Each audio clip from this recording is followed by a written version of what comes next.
Alors, salut Lohan. Salut. Déjà, merci beaucoup d'être assis avec nous ce soir. Donc, on est là avec une pancarte ici, avec une question: acceptez-vous la cruauté animale? Donc, avant de répondre à cette question, j'aimerais bien qu'on définisse un petit peu ensemble ce que c'est la cruauté animale. Donc, savoir un petit peu pour toi, qu'est-ce que c'est, qu'est-ce que ça t'évoque, ou est-ce que tu as déjà peut-être une définition en tête? Pour moi, la cruauté animale, c'est tout ce qui se rapporte à la souffrance animale. Donc, sous un domaine des testés en laboratoire, pour tout ce qui est cosmétique, pour tout ce qui est aussi la production alimentaire, donc tout ce qui est production de lait, production de viande, pour le cuir aussi. Donc, c'est tout ce qui rapporte à la souffrance de manière générale. Ok, ça marche.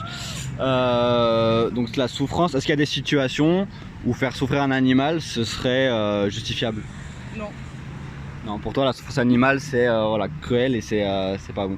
Et si on parle plus de souffrance, imaginons un animal qui n'a pas souffert du tout, qui a vécu une très belle vie et qu'on tue sans souffrance, est-ce que pour toi, c'est aussi de la cruauté? Non, là c'est respectueux. Tant que l'animal a eu une belle vie entre parenthèses et qu'il a une mort digne, pour moi c'est pas de la cruauté, c'est rendre un peu, enfin c'est prendre un peu ce qu'on peut prendre entre guillemets aussi. D'accord, donc prendre ce qu'on peut prendre, même si l'animal lui-même il est pas d'accord parce qu'il a pas envie de mourir. Donc prendre ce qu'on peut prendre contre son gré, pour toi c'est pas de la cruauté? Pour moi la cruauté ça commence là où il y a de la souffrance qui entre en jeu, mais enfin pour moi la mort c'est pas une souffrance en soi, c'est pas une fin, donc même si l'animal est mort en soi, c'est pas... Non, ça me gêne pas. D'accord. Donc si je prends un exemple que j'aime bien prendre, c'est imaginons un humain qui joue avec un chien dans un parc. Tu vois que le chien il a été très bien nourri, il est très heureux, il a aucun problème de souffrance. Et l'humain il sort un pistolet par derrière, le chien n'a rien vu venir, il lui tire dans la tête, très beau tir, le chien n'a pas souffert, il est mort sur le coup. Est-ce que c'est cruel pour le chien ou pas? Là c'est encore autre chose, là c'est dans le cas d'un animal de compagnie. Donc c'est encore différent dans le cadre de l'exploitation agricole pour tout ce qui est viande ou produits laitiers par exemple.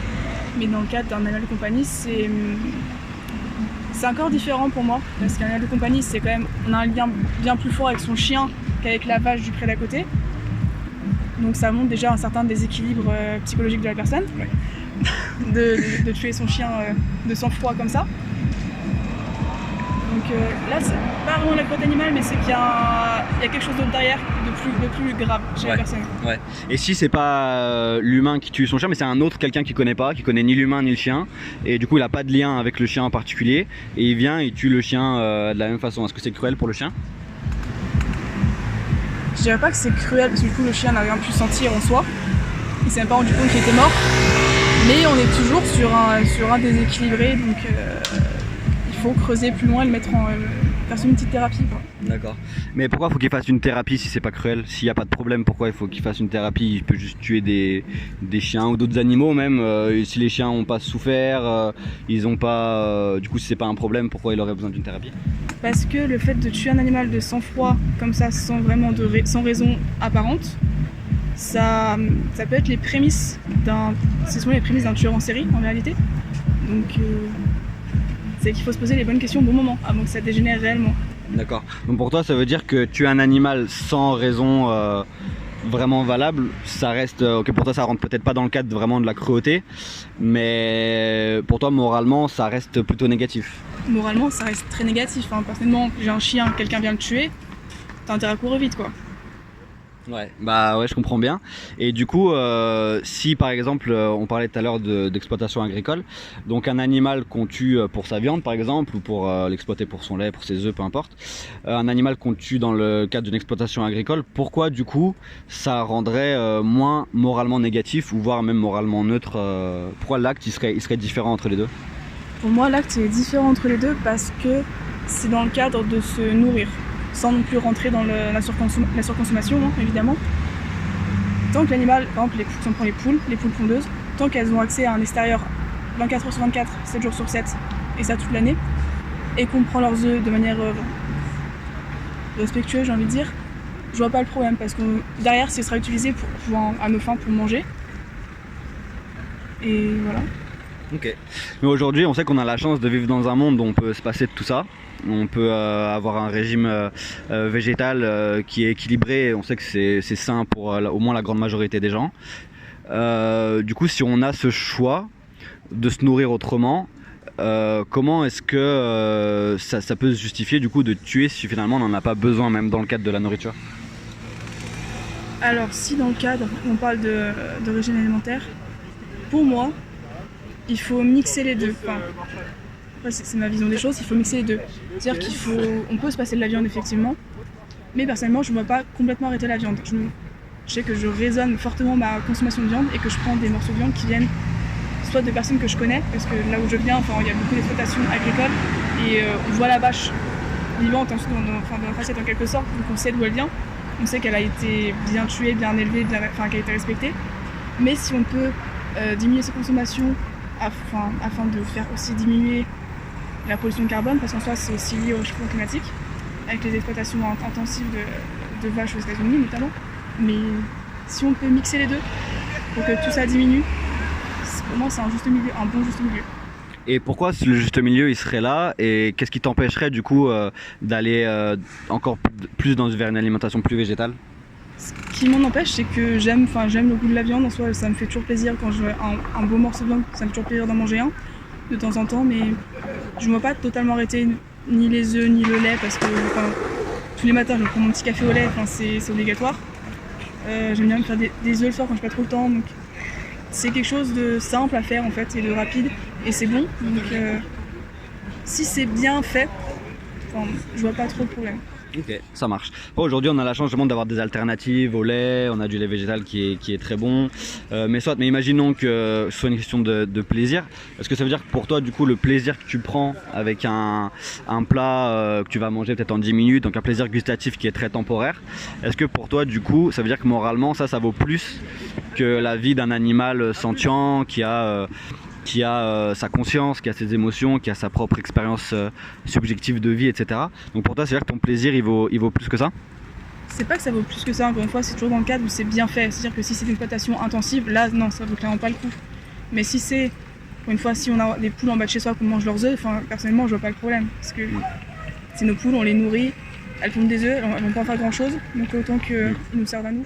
Ouais. Après ces poules-là, dans les exploitations agricoles, tu dois peut-être le savoir parce que tu disais qu'il y en a pas mal là où tu viens. Ces poules-là, une fois qu'elles commencent à pondre moins d'œufs, donc après environ 1 an ou 2 à pondre des œufs, sur une espérance de vie d'à peu près une 10-12aine d'années, elles commencent à pondre moins d'œufs, donc elles sont moins rentables, donc elles sont envoyées à l'abattoir.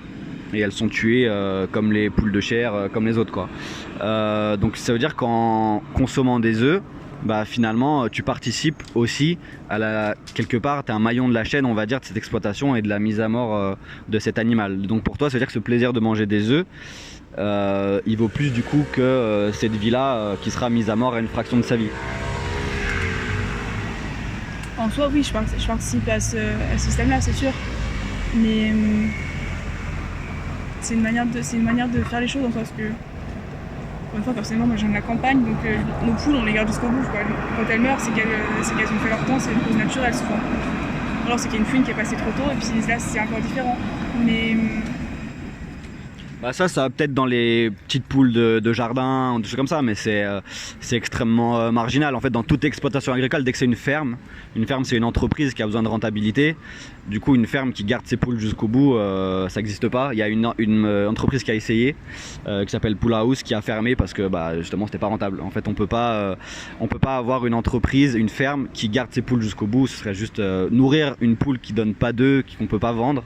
C'est juste pas rentable pour une exploitation agricole. Donc ça n'existe pas. Donc ça veut dire qu'en fait quand tu achètes des œufs, même si c'est plein air, si c'est bio, si c'est industriel, peu importe, en fait plus c'est industriel, plus peut-être la poule va souffrir, plus il y aura de souffrance. Mais malgré tout, quoi qu'il arrive, à la fin elle sera tuée à une fraction de sa vie en fait. Oui, après c'est aussi la société dans laquelle on vit, malheureusement, c'est que c'est un monde capitaliste. Donc c'est un peu tout pour la rentabilité et ça on ne pourra pas trop échanger. À moins qu'on s'y mette tous ensemble, certes, ça va peut-être faire un petit impact. Mais par exemple, tous ceux qui ont déjà essayé de parler des exploitations de vaches à viande, la moitié se sont fait descendre, donc ça reste un sujet quand même très délicat, très compliqué.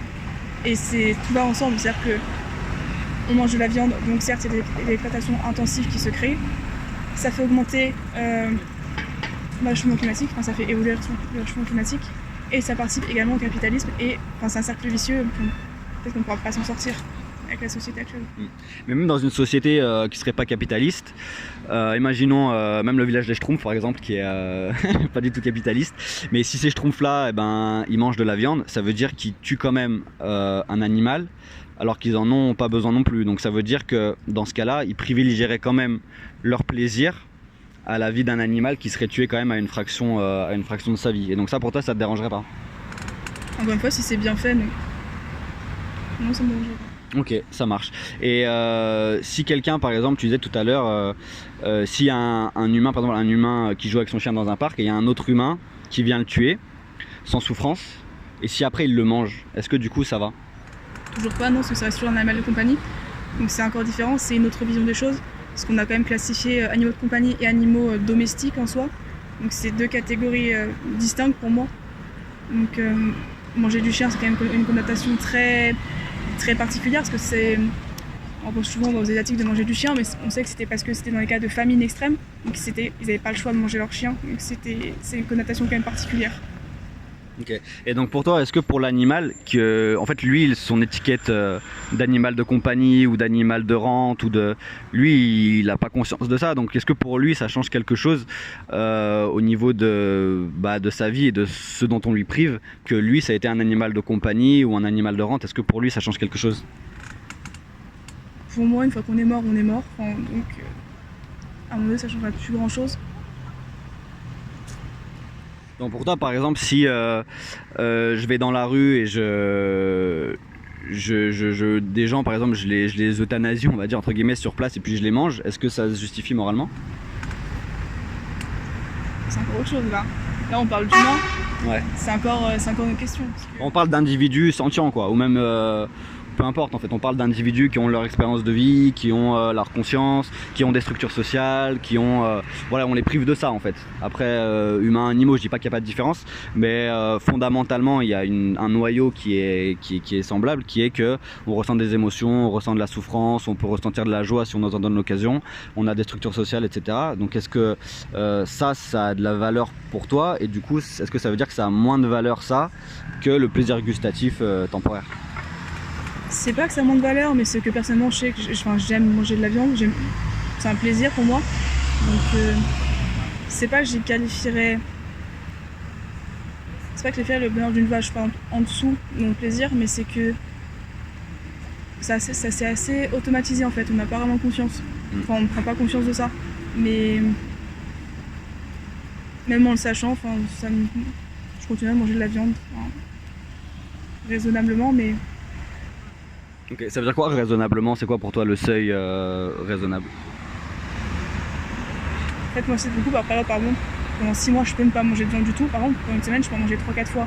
Mais en fait, ça se compense. C'est-à-dire que pendant un temps, j'ai pas du tout en manger. En plus, ma mère, elle est dans la médecine chinoise, donc elle connaît un peu toutes les petites douilles qu'on peut faire. Mais par moment, on a envie de se faire une entrecôte. On va pas se dire, attends, non, pense à la vache qui était dans son pré il y a 6 mois de ça, qui s'est fait. Dans tous les cas, elle est déjà morte en soi. Ok, ça marche. Donc pour toi, donc ça veut dire que ton plaisir pour toi il est plus important que cette vie-là. Donc si par exemple, imaginons une situation où tu es au bord d'un lac, tu es en train de manger, je sais pas, les meilleurs bonbons de ta vie, et il y a un animal qui est en train de se noyer. Est-ce que ça veut dire que tu vas privilégier ce que tu es en train de manger, ou tu vas plutôt essayer d'aller sauver l'animal qui est en train de se noyer? Dans ce cas-là, j'irai sauver l'animal, parce que c'est pas la même mesure, il est pas encore mort réellement. Après, une fois qu'il est mort, il est mort, donc s'il est mort... Oui, s'il est déjà noyé, moi je suis pas vétérinaire, je peux pas non plus le réanimer, mais s'il est en train de se noyer effectivement, et que moi, je n'ai pas de risque derrière de me noyer moi-même, oui.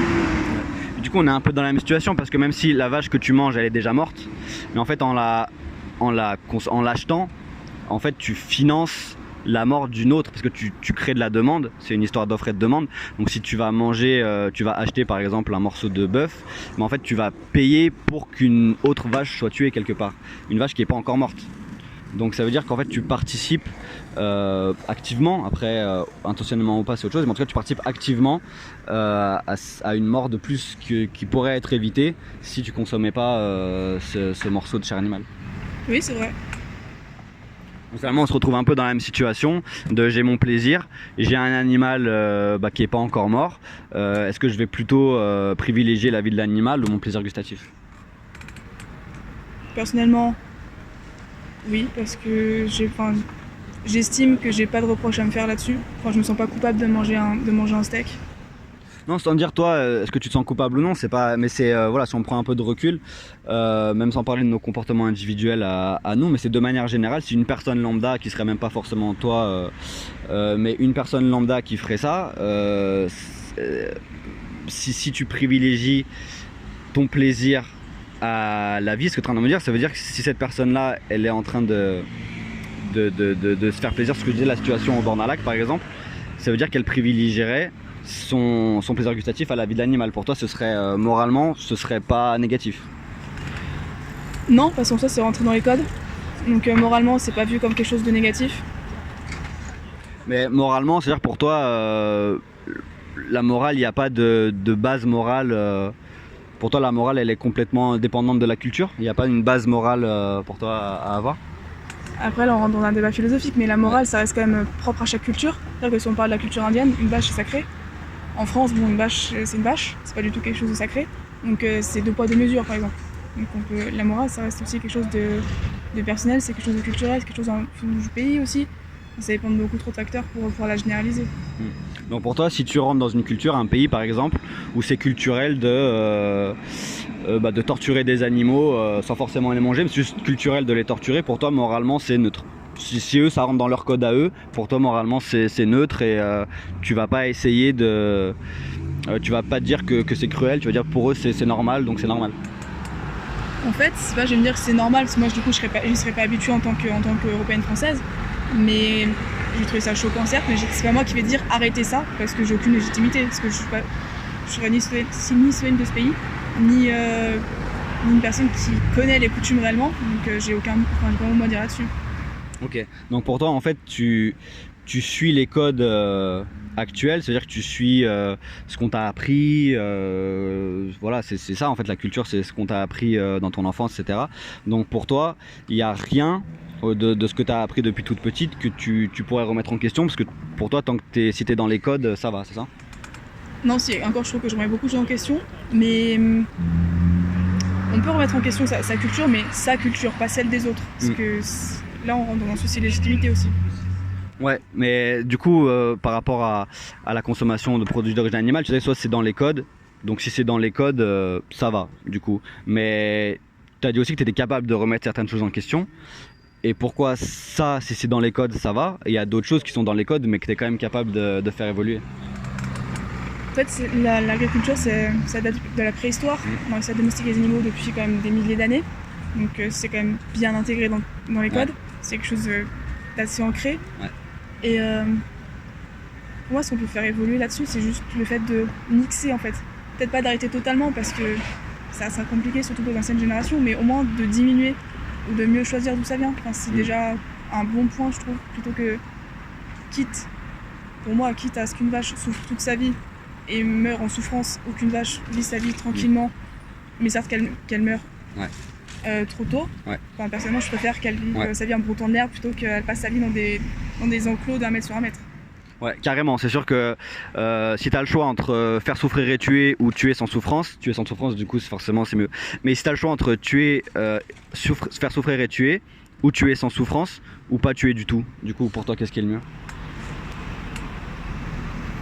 En soi, c'est vrai que le mieux idéologiquement c'est de ne pas tuer du tout, ça c'est certain, mais toi du coup j'ai intégré cette norme de manger de la viande, pour moi c'est normal encore une fois, donc mais c'est vrai que le mieux idéologiquement c'est de ne pas tuer du tout. Ouais, ça marche. Donc toi, aujourd'hui, tu m'as dit que c'était plutôt du coup ton plaisir, tes habitudes, ta culture qui te font aujourd'hui consommer des produits d'origine animale. Est-ce que tu penses que tu pourrais être prête aujourd'hui à faire évoluer encore ton alimentation vers plus de végétalisation pour justement être plus proche de ce choix-là de pas tuer quoi?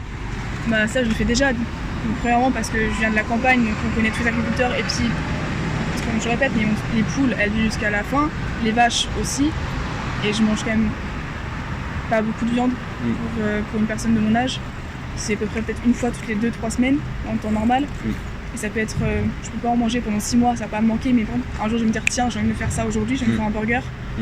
Mais je trouve que je fais déjà assez de choses. Donc, ça marche. Ok, donc si par exemple, imaginons qu'on a quelqu'un qui va avoir un chien, on va repartir sur un chien, et qui va le frapper tous les jours. Donc évidemment, s'il a le choix entre le frapper ou pas le frapper, bah vaut mieux pas le frapper. Il le frappe tous les jours, et il dit bah non, moi j'ai diminué, maintenant je le frappe plus qu'une fois par mois. Donc il dit moi je fais assez, je le frappe plus qu'une fois par mois. Est-ce que du coup tu vas dire ah bah ça va, si c'est plus qu'une fois par mois c'est mieux, c'est vrai que c'est mieux. C'est moins pire, mais est-ce que du coup tu préférerais pas qu'il arrête complètement?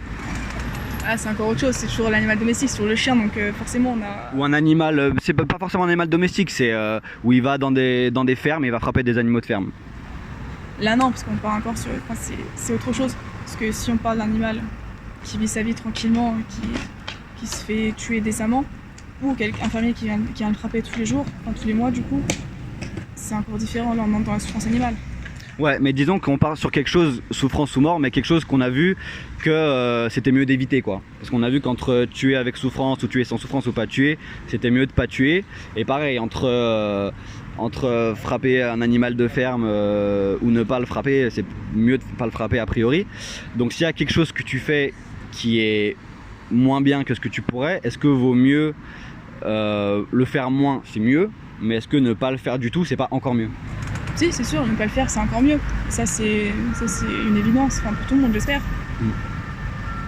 Ça marche. Donc toi, aujourd'hui, qu'est-ce qui t'empêcherait en fait d'aller plus loin finalement et de végétaliser ton alimentation et même d'aller encore plus loin? On peut en parler après, mais au niveau vêtements, accessoires, tu parlais aussi de tests pour les produits cosmétiques, etc.